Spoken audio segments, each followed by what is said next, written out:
I just want to see if those wheels right there, I want to see if the wheels that are on that thing are actually going to fit on this ground pounder, because these are definitely, it's the same type of tire, but they have a foam in them. And I can't remember what size hex that thing has. Here's a look at what that wheel actually looks like from the RedCat Earthquake.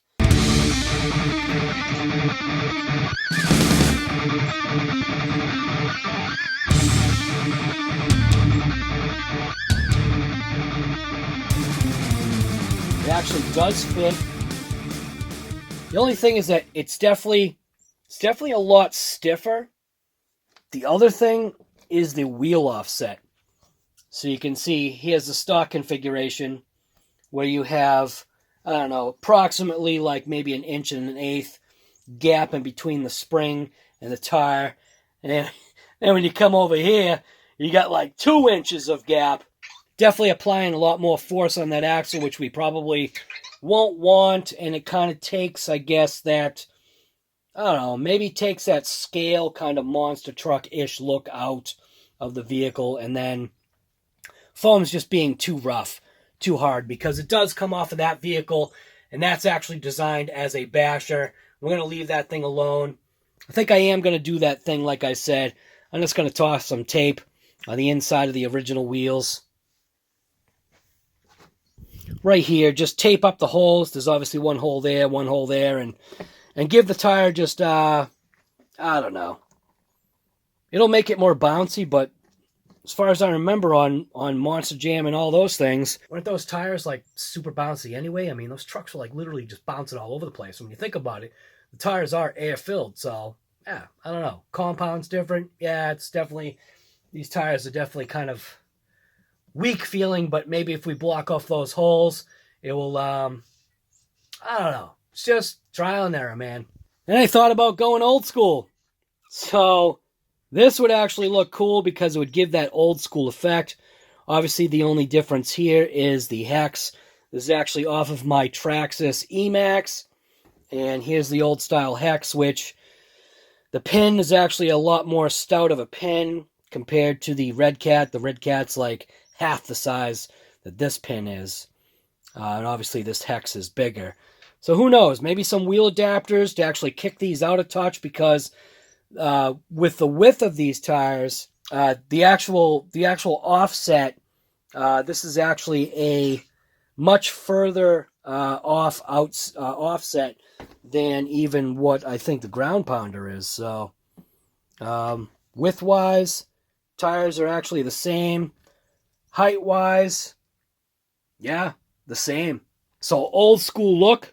This would actually look pretty mint. And then this tire actually has a much softer feel to it. So I may end up going with this tire. Just get a different, different hex adapter. I mean, that actually would look pretty cool, having the old school, more scale appearance tires on this ground pounder. So yeah, just a little blip. So what else is there to say? Well, I'm still alive. Apparently after burning my COVID-19 boxes in my fire pit on that Sunday, Monday, had a little bit of a run with the RedCat. Not RedCat, I call it a RedCat. Basically, it's a RedCat Dune Runner, but it's the Exceed Barker. Came down with something literally that very next day that put me out for the entire day, which was absolutely insane because I felt zero or absolutely nothing coming on. So that's why I'm putting to blame my COVID-19 China boxes, and I guess burning of them probably wasn't a good idea. Who knows? I don't know. Whatever. But anyways, what's going on? So I put together that quick little ground pounder video, is just getting something out there because things have been kind of like, as a matter of fact, I can't even hear out of my right ear right now. And I also feel like I'm going blind without my glasses. So, but we actually do have parts coming in. So we have, we got a package from Fast Lane Machine right here, which is their FLM 32650, which is their Forever CVD kit for the DBXL-E, which if you're wondering whether if it fits or not, yes, it does fit. It's basically the same exact thing. I mean, a couple of the things are so minor as far as I guess size, it actually doesn't really matter. But here's the deal.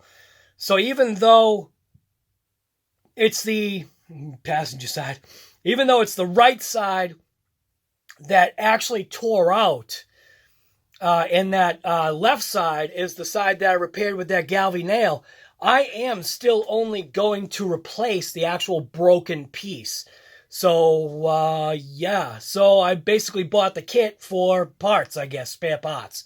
So I'm not going to be replacing that left side. Just going to leave it as is, kind of as that test, and we'll see how long that galvanized nail actually works. As far as anything else, we do have the RedCat, well, we got a couple of RedCat things going on. So, obviously, you know, a bunch of you probably already know I did get the KAIJU.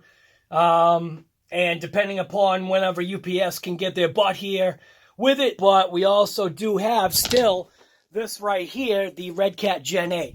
So expect to see, I guess, maybe a video about that Gen 8. I've got to break open into that thing and obviously learn about it myself, because this is actually going to be the first censored motor that I've ever had to deal with. So, and I've never really had a need for it. And apparently with how a censored motor works, it stops that cogging, which is, I guess, giving it tells the motor exactly where it is, I guess, in that rotation. So there's more, I guess, drivability for crawling. I don't know. I guess we're going to find out. Oh, and we got some other parts coming. Here, let me show you what I'm talking about. So I've actually got this poor thing sitting in the garage right now because we broke a lower arm. And totally 100% my fault.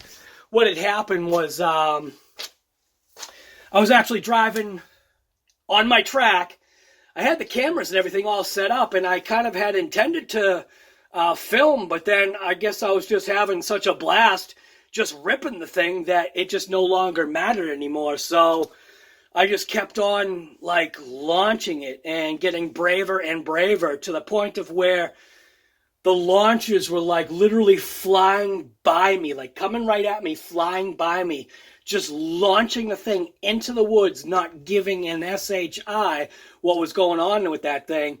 And obviously the last, I guess, launch into the woods, the thing actually caught one of my downed trees.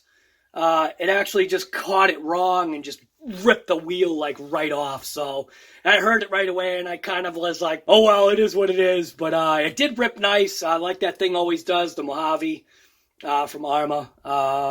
What else we got? So as far as those parts go, those parts are actually on their way as we speak. So there is going to be actually another video in that basic series. We're going to actually dive into the Mojave. I'm going to do a bunch of things on the Mojave just as part of, I guess, that basic series, so that, you know, if there's people out there that don't know how to do stuff, there you go. Here's a video. Very basic. We're going to be replacing the arms. We're going to be busting open the diffs. We're just going to be, like, checking things out. So, anyways, if you like videos like this from RC Guy Garage, you already know what to do. And thanks for watching. Just number one, just get out there and enjoy life. So, yeah, that's it. So, I'm out of here.